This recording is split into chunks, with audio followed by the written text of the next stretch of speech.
In just over a decade, China has accomplished a naval feat that takes other nations generations to achieve.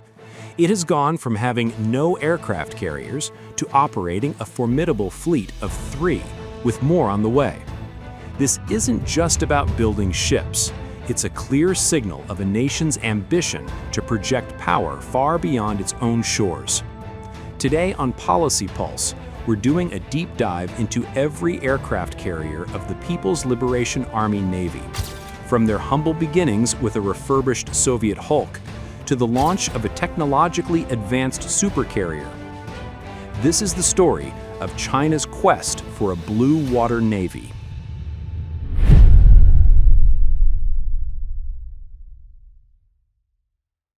Carrier 1, Liaoning, Type 001, the foundation. The story begins not in a Chinese shipyard, but in the remnants of the Soviet Union. In the late 1990s, China acquired the unfinished Soviet Kuznetsov-class carrier, the Varyag. After a long and complicated journey, it arrived in China and underwent a massive refit.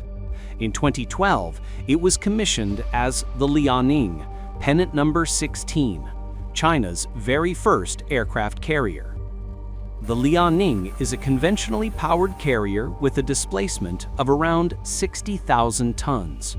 Critically, it uses a STOBAR system, which stands for Short Takeoff Barrier Arrested Recovery. You can see this clearly with its most distinct feature, the ski jump ramp at the bow. This ski jump allows fighter jets like the Shenyang J-15 to take off with an upward trajectory. However, it comes with significant limitations.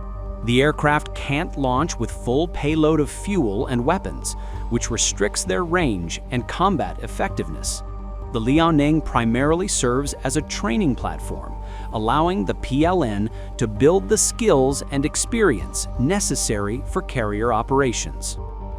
Carrier 2, Shandong, Type 002, the first step alone. With the lessons learned from the Liaoning, China quickly moved to build its own.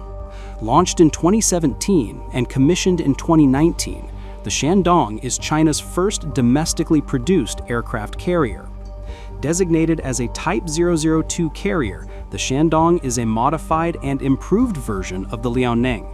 While it still uses a ski jump for takeoffs, it features a more optimized flight deck, a smaller island superstructure to free up deck space, and can carry more aircraft, up to 44 jets and helicopters, compared to the Liaoning's roughly 40.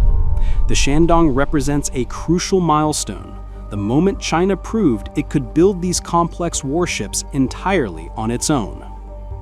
Carrier 3, Fujian Type 003, the game changer. This is the Fujian. Launched in June 2022, the Type 003 carrier is a quantum leap in capability for the Chinese Navy and signals the beginning of its 3-carrier era. With a displacement of over 80,000 tons, it is the largest and most advanced warship ever built outside of the United States. What makes the Fujian so different? The ski jump is gone. Instead, it features a flat top deck with a catabar system, meaning catapult-assisted takeoff but arrested recovery. But it's not just any catapult system. China leapfrogged conventional steam-powered catapults and went straight to an advanced electromagnetic aircraft launch system, or EMALS. This is the same technology used on the U.S. Navy's newest Gerald R. Ford-class carriers. This is a massive upgrade. Electromagnetic catapults allow the Fujian to launch heavier and more diverse aircraft, including the new J-35 stealth fighter and the KG-600 airborne early warning plane, China's equivalent of the E-2 Hawkeye. These aircraft can now launch with their maximum payload, dramatically increasing their combat range, loiter time, and striking power. The Fujian began its sea trials in May 2024 and is expected to be commissioned and enter service soon. Future Fleet, Type 004 and beyond. China's ambitions don't stop with the Fujian. Reports indicate that construction has already begun on the next generation, the Type 004. This carrier is expected to be a true supercarrier, potentially displacing over 100,000 tons, and most importantly, featuring nuclear propulsion. Nuclear power would give a carrier nearly unlimited range and endurance, allowing it to project power globally for extended periods without refueling. Naval experts project that China aims to operate a fleet of 5 or 6 aircraft carriers by the 2030s. A force of this size would allow the PLN to maintain a constant presence in key strategic areas, with 1 carrier deployed, 1 in training, and 1 in maintenance for each region. From the refurbished Liaoning to the cutting-edge Fujian, China's aircraft carrier program has progressed at a breathtaking pace. In little more than a decade, the PLN has established itself as the world's second-largest carrier operator, and it's closing the technology gap quickly. This rapid expansion is reshaping maritime power dynamics and will be a defining factor in global geopolitics for decades to come. What do you think of China's naval ambitions?